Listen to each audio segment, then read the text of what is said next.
Good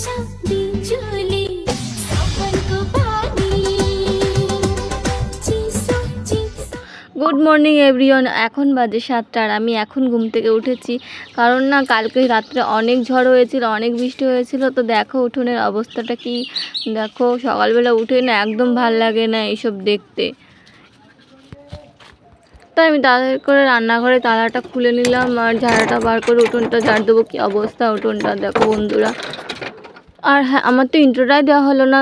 welcome back to our channel Piu blog. সবাইকে অনেক স্বাগত, অনেক অনেক ভালোবাসা দিই। আজকে একটি নতুন ভিডিও শুরু করছি। দেখো উঠোনের অবস্থা খুব কাদা, ঝাড় দেওয়া যাচ্ছে না, আর পাতাগুলো না সরছিল না। উঠোনটা ঝাড় দিতে এত কষ্ট হচ্ছিল কি বলবো।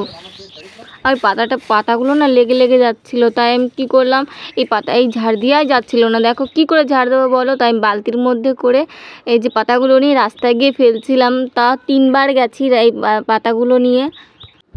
তোমরা কিন্তু আমার ভিডিওতে কমেন্ট করে কেউ জানাও, প্লিজ আমার ভিডিওতে কমেন্ট করে জানাও। আমার না কমেন্ট পড়তে অনেক ভালো লাগে, কিন্তু আমার একটু কমেন্ট আসে না, আমার খুব কষ্ট হয়। তো দেখো কত থালা বাসন হয়েছে। আর ট্যাপে না আজকে জল আসেনি, কালকে ঝড় হয়েছে, তাই আজকে দেখো ট্যাপে জল আসেনি। তো আমি ঘরটায় যে ঝাড় দিচ্ছি, ঝাড়টার দিয়ে আমি থালাগুলো বাসনগুলো মেজে ফেলবো। এই ঝড় বৃষ্টি হলে না পরের দিন অনেক অনেক কাজ হয়।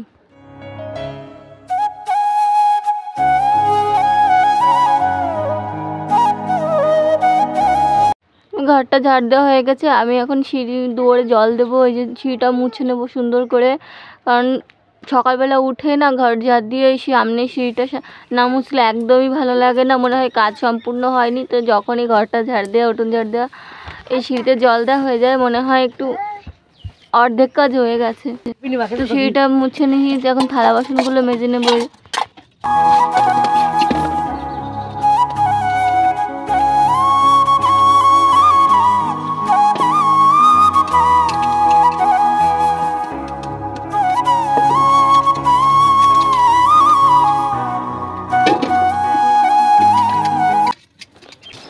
হাঁড়ির পেছনে কালি না আমার একদম ভালো লাগে না। আমার গ্যাসে রান্না করতে ভালো লাগে। এই যে উনুনে রান্না করলে এই যে কালি হয়ে যায়, একদম মাজতে ভালো লাগে না, বিরক্ত লাগে।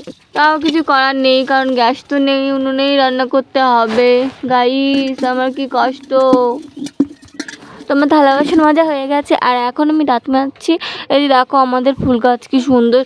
এই গাছটা না ফুল ফুটলে এত সুন্দর লাগে, পুরো সাদা হয়ে থাকে। কিন্তু দেখো কি অবস্থা, কালকে ঝড় হয়েছে আর গাছটা কি বাজে হয়ে গেছে, পুরো ভেঙে গেছে। আর ওই দিকে আরেকটাও গাছ ভেঙে গেছে, দুটোই আমাদের গাছ। কি অবস্থা। তো এই যে চা হয়ে গেছে আর এই যে মা চা ঢালছে। এখন মাই চা বানায়, আমি বেশি বানাই না চাটা, কারণ আমি চা বানাতে পারি না, কেমন একটা ফানসা ফানসা লাগে। বাবার না সকালবেলায় ঘুম থেকে উঠেই খিদে লেগে যায়, তাই বাবাকে 2টো বিস্কুট খাচ্ছে। আর এই যে দেখো সকালবেলা উঠেই মুড়ি চিনি দিয়ে ভিজে নিয়েছে, আর নিজেও খাচ্ছে আর আরোহীকেও খাইয়ে দিচ্ছে।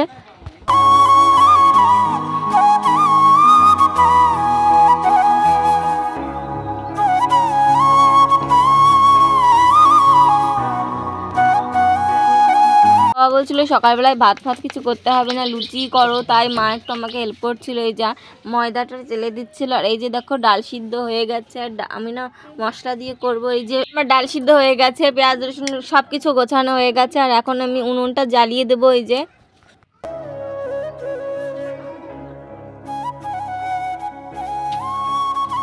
তেলটা দেখো গরম হয়ে গেছে। এখন আমি তেলের মধ্যে জিরে, শুকনো লঙ্কা, তেজপাতা দিয়ে দেবো। ও গাইস দেখো কি সুন্দর ভাজা হচ্ছে। জিরে, তেজপাতা, শুকনো লঙ্কা দেওয়ার পর আমি এই যে সব মশলা দিয়ে দিয়েছি। পেঁয়াজ কুচি, টমেটো কুচি, আদা বাটা, জিরে বাটা, তারপর হচ্ছে কাঁচা লঙ্কা বাটা সব দিয়ে এখন এই যে ভালো করে কষিয়ে নেব। কষিয়ে নেওয়ার পর ডালটা, সিদ্ধ করা ডালটা দিয়ে দেবো। তো একসঙ্গে সুন্দর করে কষিয়ে নেওয়ার পর আমি এই যে জল দিয়ে দেবো। এই যে জল দিয়ে দিলাম। এখন আমি সুন্দর করে জ্বালিয়ে নেব, ফুটিয়ে নেব ডালটাকে। এই যে লবণ, হলুদ এখন দিয়ে দেবো। কি সুন্দর জাল হচ্ছে, দেখো টকবগিয়ে জাল হচ্ছে। সকালবেলায় ছোলার ডাল আর লুচি গাইস সেরা। দেখো এই যে ময়দাটা মা আগে থেকে ছেনে রেখেছিল।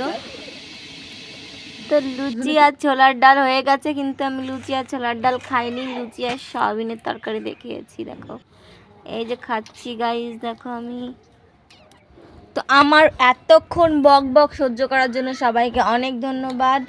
আমার নতুন চ্যানেল, প্লিজ সবাই প্লিজ প্লিজ প্লিজ সবাই একটু আমাকে সাপোর্ট করো, আর like comment share and subscribe করো। বাই বাই, আজকের ভিডিও এখানেই শেষ হলো। সবাই ভালো থেকো, সুস্থ থেকো।